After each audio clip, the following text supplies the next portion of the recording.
కాబట్టి నాయకత్వం అంటే ఏంటి? మనం ఎప్పుడు కూడా ఇతరులలో నాయకత్వం కోసం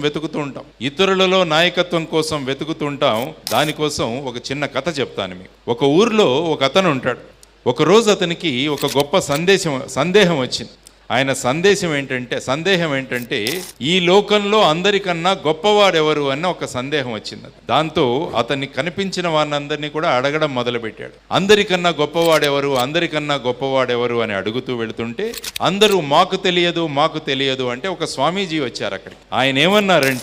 ఆయన్ని వెళ్ళి అడిగితే ఆయన ఏమన్నారంటే అందరికన్నా భగవంతుడు గొప్పవాడు అని చెప్పేసి ఒక భగవంతుడి పటం అతనికి ఇస్తాడు. కాబట్టి అతను భగవంతుడు గొప్పవాడు అని ఆయన పటాన్ని పెట్టుకొని వెళుతూ ఉంటాడు. కానీ ఒక రోజు ఏమైందంటే అక్కడ ప్రసాదాలు పెడుతున్నాడు. ఆ ప్రసాదాలు తినడానికి ఒక ఎలక వచ్చింది. ఆ ఎలక వచ్చి ఈ దేవుడి పటాన్ని తోసేసింది. కాబట్టి దేవుడి పటం కింద పడిపోయింది. కాబట్టి ఆ వ్యక్తి ఏమనుకున్నాడంటే దేవుడి పటాన్ని